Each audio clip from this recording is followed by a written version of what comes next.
আসসালামু আলাইকুম। আবারও নুরি বার্তা পেজের নতুন আরেকটি ভিডিওতে আপনাকে স্বাগতম। প্রিয় ভাই ও বোনেরা, আপনি কি জানেন রমজানের একটি রাত আছে, যে রাত হাজার মাসের চেয়েও উত্তম?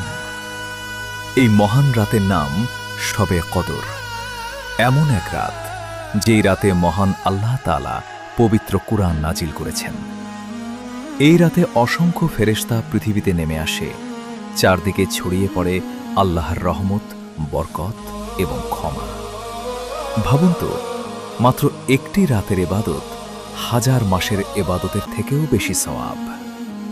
তাই এই বরকতময় রাতকে অবহেলা করবেন না। এই রাতে বেশি বেশি নামাজ পড়ুন, কুরআন তিলাওয়াত করুন, আল্লাহর কাছে নিজের সব গুনাহের জন্য ক্ষমা চান। রাসূলুল্লাহ সাল্লাল্লাহু আলাইহি ওয়াসাল্লাম আমাদের একটি সুন্দর দোয়া শিখিয়েছেন, আল্লাহুম্মা ইন্নাকা আফুউন তুহিব্বুল আফা ফাফু আন্নি। অর্থ, হে আল্লাহ, আপনি ক্ষমাশীল, আপনি ক্ষমা করতে ভালোবাসেন, তাই আমাকে ক্ষমা করে দিন।